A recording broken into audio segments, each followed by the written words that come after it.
sebagaimana janji saya minggu lalu ya, dalam ulas buku yang pertama, kali ini saya akan mengulas buku, nih bukunya nih ya, Hukum Pidana Suatu Pengantar, yang ditulis oleh Prof. Topo Santoso, SHMA PhD. Jadi buku ini menurut saya punya banyak kelebihan dibandingkan dengan buku-buku sebelumnya.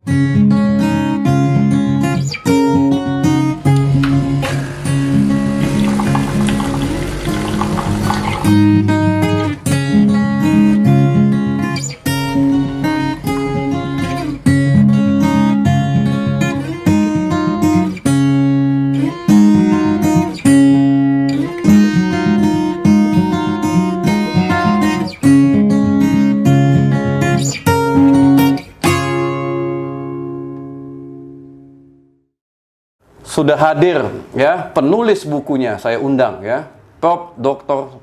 Santoso, SH, MH, PhD. Selamat datang Prof di Law and Justice Channel.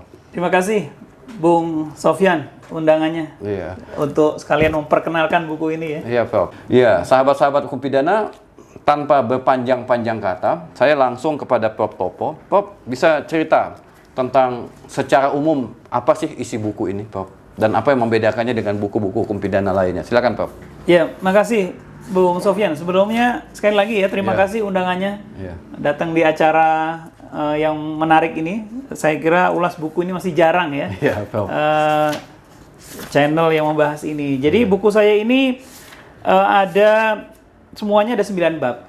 Ya, 9 bab mulai dengan mengenal hukum pidana. Saya kira ini suatu yang baru, biasanya langsung penulis langsung memaparkan intinya. Saya mulai dengan mengenal hukum pidana. Kemudian bab 2 membahas tentang ilmu hukum pidana dan ilmu lain yang berkaitan, misalnya kriminologi, viktimologi, penitensir dan lain sebagainya. Kemudian bab 3 saya mengupas tentang hukum pidana umum dan hukum pidana khusus. Karena di Indonesia ini perbedaan antara pidana umum dan khusus masih menjadi topik yang saya kira sejak dulu sampai sekarang masih terus dibahas. Lalu bab 4 saya membahas tentang hukum pidana sebagai ultimum remedium. Ini juga saya kira bagi dalam lawmaking proses ya, proses pembuatan undang-undang ini, saya kira prinsip ini mesti dipegang betul, dan sayangnya dalam prakteknya belum terlalu dipatuhi ya. Oleh karena itu saya bahas secara khusus. Lalu bab 5 saya menulis tentang pengertian pidana dan falsafah pemidanaan atau teori pemidanaan. Nah, di sini biasanya orang bicara soal kenapa hukum pidana itu atau sanksi pidana itu dijatuhkan. Lalu bab 6 saya membahas tentang sumber-sumber hukum pidana di Indonesia. Ya, itu tentang KUHP, lalu undang-undang pidana khusus di luar KUHP, lalu berbagai undang-undang yang di dalamnya ada ketentuan pidana. Lalu bab 7 saya membahas tentang sejarah hukum pidana di Indonesia. Nah, yang bab sejarah ini saya kira buku yang paling lengkap menurut saya adalah Utrecht ya. Memang sayangnya Utrecht hanya terhenti sampai tahun 60. Jadi di sini saya teruskan sampai yang terbaru ya sekarang ini. Kemudian bab 8 saya membahas tentang asas legalitas dalam hukum pidana. Nah, ini biasanya orang membahas tentang bab pasal 1 ayat 1 dan ayat 2 KUHP. Tapi di sini saya kembangkan sesuai dengan berbagai jurnal-jurnal yang terbaru. Dan bab terakhir itu saya menulis tentang metode penafsiran undang-undang pidana. Nah, ini memang penafsiran ini sangat diperlukan bagi praktisi dan bagi penegak hukum. Saya kira perlu diberi pembekalan. Jadi ini kurang lebih inti dari buku yang judulnya Hukum Pidana Suatu Pengantar ini, Bung Sofyan. Iya, Prof. Kalau kita baca buku-buku hukum pidana karangan Prof. Mulyatno, Utrecht, Van Bamelen ya, kemudian juga Wiryono, Projodikoro. Di sana kan juga ada mengulas tentang katakanlah perbarengan, tentang percobaan, juga tentang penyertaan. Nah, kenapa di dalam buku Prof ini saya tidak menemukan bab tentang itu, padahal itu juga merupakan bagian penting dalam asas hukum pidana, tapi yang saya lihat di sini Prof lebih mendalami asas legalitas. Itu kenapa, Prof? Nah, ini salah satu rahasianya. Jadi sebetulnya ini buku belum selesai. Oh, belum selesai. Belum selesai. Jadi saya berikan dulu pengantarnya. Ya. Jadi orang udah penasaran, para pembaca penasaran.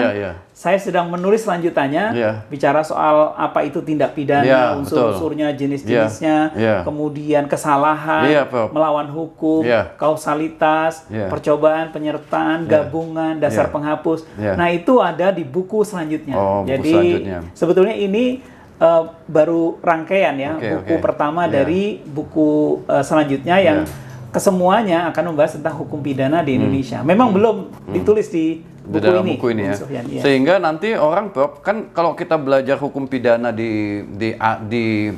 kalau di tempat saya ngajar itu semester 3, Prof. Betul. Mungkin di kampus lain ada yang semester 2, semester 4.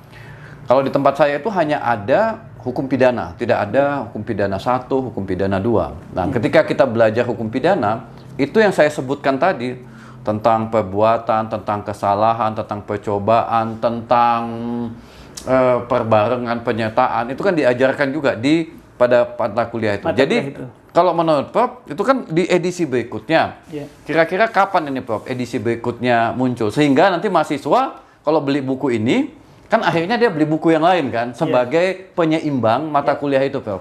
Ya, jadi dulu ya cita-cita Ya, saya ya, adalah menulis ya. semuanya jadi satu buku. Ya, ya. Tapi saya bisa bayangkan itu buku tebelnya mungkin akan sekitar 1000 halaman kalau Ya, ya. semuanya saya tulis. Ya, ya. Dan tentu berat ya bagi Ya, mahasiswa ya. membaca 1000 Ya, halaman ya. untuk S1 khususnya ya. Nah, saya berharap ya mahasiswa sebetulnya mengenal dulu mengenai hukum pidana karena buku ini memang khasnya yang berbeda dengan yang lain adalah Ya. dihantarkan betul-betul dari awal. Ya, ya. Mulai dari istilahnya, kemudian siapa yang membutuhkan mempelajari hukum pidana dan sebagainya ya. Jadi betul-betul saya hantarkan dengan bahasa yang mudah difahami dan hal-hal yang terpenting sebagai pengantar awal.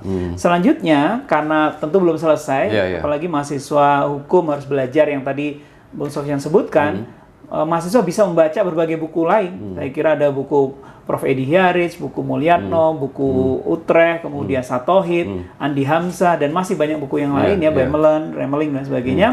Saya kira bisa dipelajari itu. Nah, cita-cita saya adalah saya akan tuliskan lanjutannya. Mudah-mudahan saya berharap tahun depan sudah bisa keluar bukunya. Ya. Ya, Prof, saya tertarik di bab 9 sebetulnya. Karena dibandingkan dengan buku hukum pidana lain, saya melihat bab 9 ini tentang metode penafsiran undang-undang pidana itu menjadi hal yang lebih mendalam, ya. Saya bandingkan dengan buku-buku pengantar hukum pidana yang lain. Pengantar hukum pidana yang lain rata-rata 10 halaman. Itu udah paling tebal, Prof.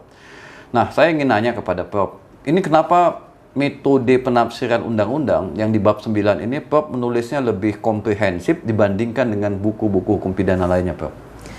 Apa pentingnya penafsiran dalam hukum pidana sebenarnya, Prof?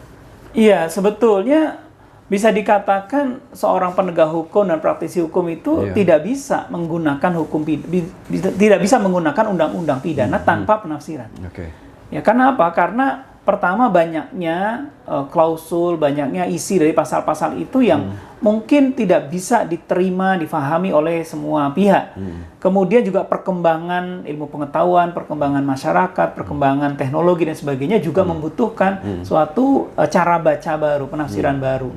Belum lagi kalau kita ketemu dengan berbagai aturan-aturan yang mungkin mengatur hal yang sama dan sebagainya. Sehingga menurut saya memang setiap ahli hukum, praktisi, penegak hukum itu yang mesti mendalam betul mengenai penafsiran dan seyogyanya dikembangkan terus karena sekarang ini kan di berbagai buku terbaru, jurnal terbaru sudah banyak sekali mengulas tentang penafsiran itu.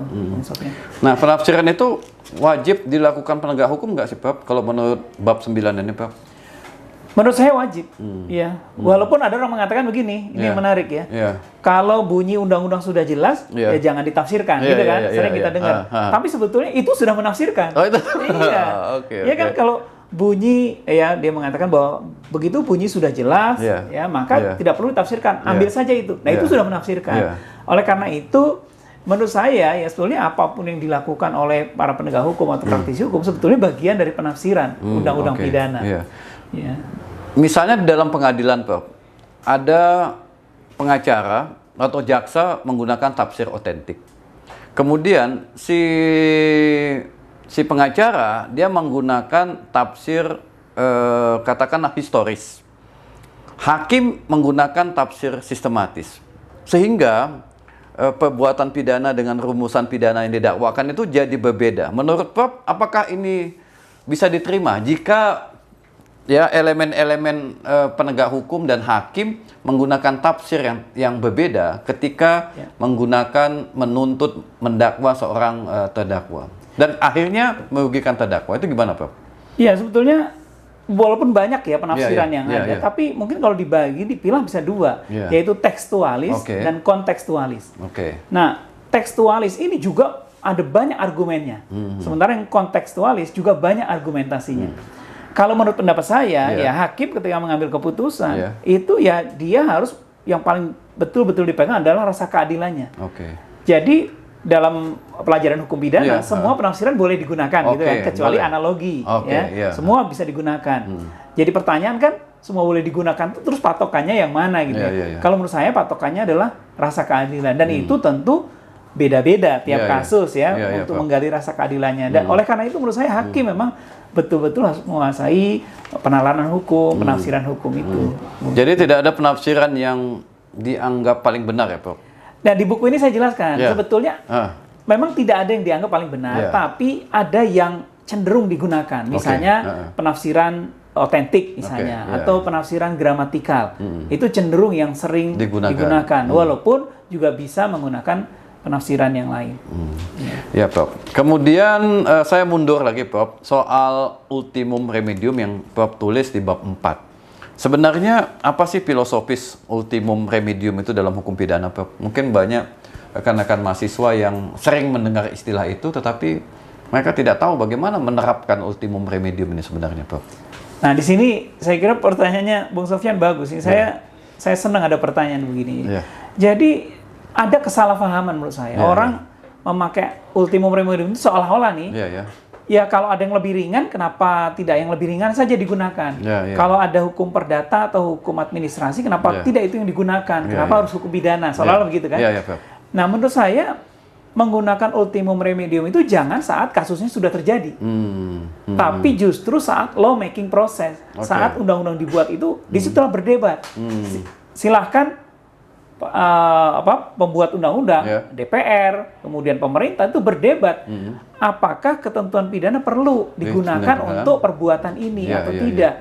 Apakah tidak cukup sanksi administratif saja? Jadi pergulatannya untuk menggunakan ultimum remedium itu di parlemen atau misalnya di DPRD, gitu. Sehingga ketika mau menghasilkan suatu ketentuan pidana atau melakukan kriminalisasi atas perbuatan tertentu, suatu perbuatan tertentu, disitulah sebetulnya betul-betul ultimum remedium itu harus diingat dan digunakan. Jadi pada saat law making process, apakah perbuatan itu layak atau tidak dipidanakan? Betul, itu harusnya ada screeningnya cukup banyak, ada hambatan-hambatannya. Jadi intinya kalau bisa digunakan sarana yang lain, sanksi yang lain, jangan sanksi pidana digunakan. Pak. Ya, jadi sahabat-sahabat hukum pidana silahkan membaca lebih dalam pikiran-pikiran dan gagasan-gagasan Prof ya terkait dengan mengenal hukum pidana dari bab 1, ilmu hukum pidana yang berkaitan dengan ilmu lainnya dan seterusnya. Kemudian Prof, satu lagi Prof, kira-kira apa yang membedakan buku ini dengan buku hukum pidana lainnya Prof? Yang saat ini cukup banyak dan menjadi apa juga ini, mungkin para mahasiswa penegak hukum bingung juga mana sih kelebihan buku ini gitu yang membedakannya dengan yang lain-lain gitu Pak. Jadi sebetulnya salah satu yang terpenting menurut saya adalah buku ini adalah buku di mana saya berdialog dengan pembaca. Wah, jadi buku ini bukan sekedar seorang penulis menuangkan pikirannya ke dalam buku dan dibaca orang, bukan. Tapi ini semacam dialog. Yaitu jadi seperti saya mengajar di kelas dan ada mahasiswa yang mengikuti, jadi terjadi semacam dialog. Oleh karena itu saya banyak menggunakan kata-kata misalnya kita, atau Anda mungkin pernah melihat ini, atau kita sering melihat ini. Jadi itu sebetulnya cara saya untuk bisa berdialog dengan para pembaca. Itu satu. Yang kedua, saya menggunakan banyak sekali ilustrasi-ilustrasi, contoh-contoh dalam kehidupan sehari-hari, ya untuk memudahkan para pembaca memahami apa konsep-konsep, asas, teori dalam hukum pidana yang memang tidak mudah difahami. Dan yang ketiga tentu ini adalah sudah sangat up to date karena ini buku ditulis tahun 2020. 2020. Jadi sudah mungkin termasuk paling up to date dari banyak buku hukum pidana yang lain. Tetapi saya harus katakan bahwa buku-buku hukum pidana yang sebelumnya ditulis itu buku-buku yang sangat bermutu, sangat bagus. Misalnya dari Andi Hamzah, dari Utrecht, dari Satohit, Mulyatno, Edi Hiaric, Remeling dan sebagainya, itu menurut saya buku yang sangat bagus. Hanya saja memang saya merasa saya perlu menulis buku ini untuk lebih memudahkan para pembaca memahami apa itu hukum pidana. Jadi poinnya up to date ya. Ya, para sahabat hukum pidana up to date dibandingkan dengan buku-buku yang sebelumnya. Kemudian yang terakhir ini yang terakhir ya. Ini betul-betul terakhir ya. Pasti buku ini ada yang mengkritik ya. Ada kelemahannya. Ya, menurut Prof, bagaimana isi para pengkritik itu dan bagaimana Prof memperbaiki kelemahan-kelemahan dari si pengkritik itu, Prof? Ya, ini jadi saya bocorkan ya kelemahannya. Jadi sebetulnya saya harus katakan bahwa tidak ada buku yang sempurna, tentu kecuali kitab suci ya. Tidak ada buku yang sempurna. Oleh karena itu, ketika menulis ini pun dan menerbitkan, itu saya menyadari bahkan walaupun sudah diedit berkali-kali oleh saya sendiri atau oleh ini buku naskahnya dibaca oleh orang lain, Bung Sofyan. Jadi saya minta orang lain untuk membacanya, saya minta ahli bahasa melihat bahasa Inggrisnya, bahasa Belandanya gitu ya. Dan sudah diperiksa berkali-kali oleh editor di penerbit, tetap saja ada kesalahannya.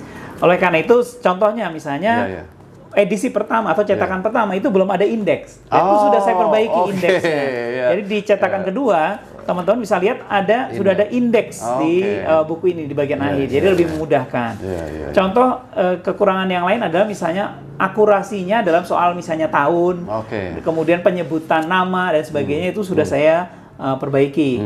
Lalu misalnya ada kritik dari Prof. Edi Hiaric yang tadi soal indeks juga dari beliau, adalah misalnya terjemahan bahasa Belanda dari buku ini yang kurang tepat begitu ya. Tapi tidak semua kritik dan saran itu saya terima karena ada beberapa pertimbangan yang menurut saya memang lebih tepat di yang sudah saya tulis. Tapi intinya bahwa setiap buku itu selalu memiliki kekurangan, kelemahan. Yang paling penting respon kita menulis untuk menerima kritik dan saran itu dengan cara yang positif. Gitu. Ya, jadi begitu ya, sahabat. Jadi Prof. Topo sudah memperbaiki pada edisi kedua. Kalau buku saya ini masih edisi pertama, tapi beda dia. Ya, kenapa saya bilang beda? Saya dapat tanda tangan. Nah, jadi edisi pertama, walaupun ada edisi kedua, saya dapat tanda tangan waktu edisi pertama. Ini sahabat nih, tanggal 10 bulan 7 2020 di Depok ya. Tuh. Nah, sahabat, karena buku ini memiliki kebaharuan ya dibandingkan dengan buku-buku hukum pidana lainnya, walaupun ada kritik sudah diperbaikin pada edisi kedua. Untuk sahabat-sahabat yang ingin memiliki buku ini, saya anjurkan, karena Prof. Topo juga berbulan-bulan mengerjakan ini, atau mungkin udah berulang tahun ya Prof ya, untuk menyelesaikannya ya. Jadi kita juga perlu menghargai ya, karya beliau, sehingga kepada siapapun yang ingin membeli buku ini, haruslah buku yang asli.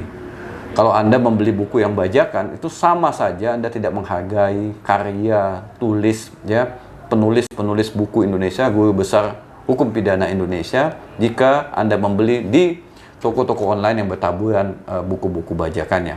Saya pikir ini ya, terima kasih sahabat hukum pidana. Mungkin ada kata penutup, Prof, sebelum saya akhirin acara ini. Makasih, Bung Sofyan.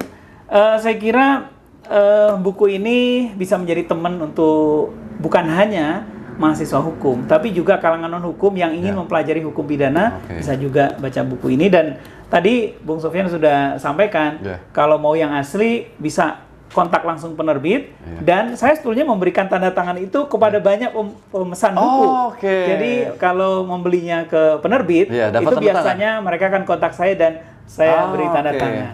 Jadi untuk yang ini saya akan berikan untuk Bung Sofyan edisi cetakan kedua ini. Terima kasih Prof ya. Prof, selain menulis buku ini Hukum Pidana Suatu Pengantar ya, yang menjadi buku hukum pidana rujukan kita saat ini, Prof sebelumnya ada nulis hukum pidana apa lagi, Prof?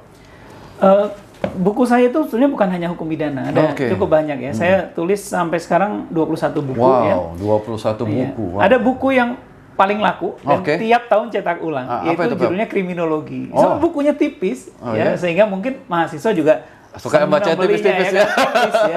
Itu cetak ulang tiap tahun. Ya, itu sudah Oke. yang ke-20 saya ingat saya. Cetakan yang ke-20, Yang ke-20. yang tipis tadi tuh, kriminologi. Iya, Oke. kriminologi. Nah, Lalu kemudian apa lagi, ada Prof? buku tentang hukum pidana Islam, asas-asas hukum pidana Islam. oke. Ini sebetulnya gabungan dua buku saya sebelumnya, Oke. menggagas hukum pidana Islam dan membumikan hukum pidana Islam. Saya jadikan satu, Ya. yaitu asas-asas hukum pidana Islam. Ini juga banyak digunakan oleh mereka yang mengambil misalnya kuliah tentang hukum pidana Islam, Oke. asas hukum Islam dan sebagainya. Ya, ya. Kemudian yang berikutnya adalah pra penuntutan dan perkembangannya di Indonesia. Saya tulis bersama Coki Ramadan. Memang sayangnya buku ini sudah habis ya Oh, di oke. pasaran, tapi saya sedang usahakan untuk diterbitkan ulang dengan e-book ya bersama penerbit yang sama Raja Wali. Ini tentang hukum acara pidana ya, bagaimana proses pra penuntutan ya, kemudian hubungan polisi dan jaksa. Mungkin itu. Yang buku yang 21 itu yang masih beredar di pasaran apa aja, Prof? Selain kriminologi, asas hukum pidana Islam, nah, apa lagi, Prof? kemudian ada hukum tindak pidana pemilu, Oh, tapi tindak itu juga pidana sudah pemilu. mulai habis. Oke. Lalu ada pemilu di Indonesia, ya, dan ada beberapa lagi yang lain. Ya, mungkin setengah dari yang 21 itu masih ada. Masih ada di pasaran ya. Jadi demikian sahabat hukum pidana Law and Justice Channel ya, bersama saya Ahmad Sofyan dan tamu saya Prof. Topo Santoso SH MH PhD, dan bertemu kembali dalam ulas buku berikutnya. Siapa tamunya? Anda nantikan pada sesi dan edisi berikutnya. Terima kasih dan salam hukum pidana. Terima kasih, Prof. Terima kasih, Pak Sofyan.